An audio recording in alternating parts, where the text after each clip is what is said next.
በምዕት ዓመቱ በዓለም ሀገራት መካከል ሚዛናዊ የልማት አውታርን በመፍጠር ጽንፍ የደረሰ ረሃብና ድህነትን ለማስወገድ የትምህርት ተደራሽነትን በማጎልበት ጤናና መሰል ጉዳዮች ላይ ጉልህ ለውጥ ለማምጣት ሁሉን አካታች ዘላቂ የልማት ግቦች ተቀርጸው ሲሰሩ ቆይተዋል። የ2030 የልማት አጀንዳ የማይነጣጠሉ ሁሉን አቀፍ 17 ግቦችን 139 ኢላማዎችንና 230 አመልካቾችን አካቶም ይዟል። በዚህም ኢትዮጵያ ባለፉት ዓመታት እነዚህን ዘላቂ የልማት ግቦች ከ10 ዓመቱ ሀገራዊ የልማት ሽግግር እቅዶች ጋር በማስተሳሰርና ተግባራዊ በማድረግ መሬት የወረደ ውጤት ካስመዘገቡ ጥቂት የአፍሪካ ሀገራት መካከል አንዷ ናት። የኢፌዴሪ ምክትል ጠቅላይ ሚኒስትር ተመስገን ጥሩነህ የሚናገሩትም ይህንኑ የኢትዮጵያ የትግበራ ሂደት ነው።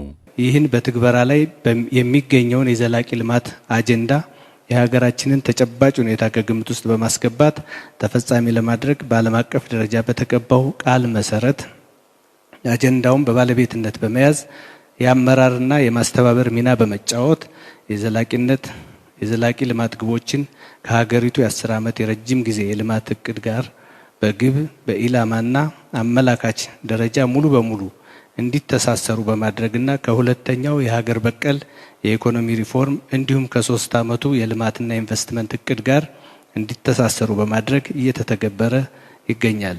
ትግበራውን ከግብ ለማድረስም የባለሙያዎችን ግንዛቤ ከመፍጠር ጀምሮ በርካታ ስራ ሲሰራ ስለመቆየቱ የሚያነሱት ምክትል ጠቅላይ ሚኒስትር ተመስገን ጥሩነህ በተለይም በ2010 ዓመተ ምህረት የመጣውን ሀገራዊ ለውጥ ተከትሎ ድህነትን ማጥፋት ብልጽግናን ማስፋፋት በሚል መሪ ሐሳብ ሁሉን አካታች የሆነና ቀጣይነት ያለው ልማት ለመገንባት መሰራቱን ነው ያነሱት። በ2010 ዓመተ ምህረት እንደ አውሮፓ አቆጣጠር የመጣውን ሀገራዊ ለውጥ ተከትሎ ማለቴ እንደ ኢትዮጵያ አቆጣጠር የመጣውን ሀገራዊ ለውጥ ተከትሎ መንግስት የማህበረሰባችንን ብልጽግና ለማረጋገጥ እና ቀጣይነት ያለው የወደፊት ህይወት ለመገንባት በርካታ የኢኮኖሚ ማህበራዊና የመልካም አስተዳደር ሪፎርሞች አካሂዷል፣ እያካሄደም ይገኛል።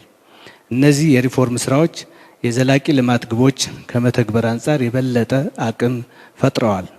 ይህንን የዘላቂ ልማት ግቦች የተባበሩት መንግስታት አባል ሀገራት ለመተግበር ከወሰኑበት ጊዜ ጀምሮ በተቀመጠው የፈቃደኝነት ግምገማ አሰራር መሰረት ኢትዮጵያ እንደ አውሮፓ አቆጣጠር በ2017 ድህነትን ማጥፋትና ብልጽግናን ማስፋፋት በሚል ዋና ርዕስ በተዘጋጀው የፈቃደኝነት ግምገማ ሪፖርት አቅርባ ተሞክሮዋን ለሌሎች የዓለም ሀገራት አጋርታለች።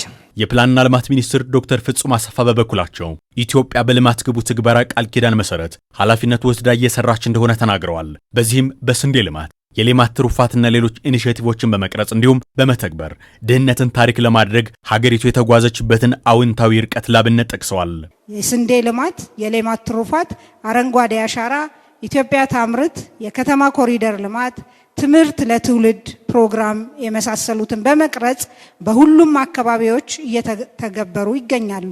እንዲሁም ዘርፈ ብዙ በሆኑ የልማት ስራዎች ድህነትን ለመቅረፍ፣ ረሃብን ለማጥፋት፣ ጤናማና የተማረ ዜጋ ለማፍራት፣ አካታችና ዘላቂ የኢኮኖሚ እድገትና ምቹ የስራ ዕድል ለሁሉም ዜጎች ለመፍጠር የምናደርገውን ጉዞ የበለጠ እያፋጠኑ ይገኛሉ።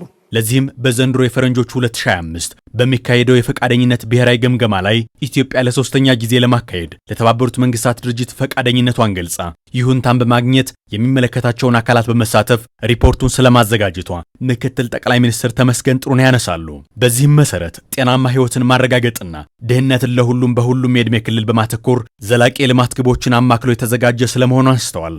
አካታች ሳይንሳዊና በማስረጃ ላይ የተመሰረቱ መፍትሄዎችና ዘላቂ ልማት ለሁሉም የሚል ዋና ጭብጥ ጤናማ ህይወትን ማረጋገጥና ደህንነትን ለሁሉም በሁሉም የዕድሜ ክልል ማስፋት ማለትም ግብ 3 የተቀመጡ፣ በሌላ በኩል የጾታ እኩልነትን ማረጋገጥና ሁሉንም ሴቶችና ልጃገረዶች የተሟላ ሁኔታ ማብቃት ግብ 5፣ አካታችና ዘላቂ የኢኮኖሚ እድገት እንዲሁም የተሟላና ፍሬያማ የሆነ ምቹ ስራና ለሁሉም ማስፋፋት ግብ 8፣ የውሃ ስነ ምህዳር ለዘላቂ ልማት መጠበቅ ግብ 14፣ ለዘላቂ ልማት ዓለም አቀፋዊ ትብብርን ማጠናከር ግብ 17። እነዚህን ግቦች ላይ ያተኮረ ሆኖ ሁሉንም የዘላቂ ልማት ግቦች አፈጻጸም አማክሎ የተዘጋጀ ሪፖርት ነው።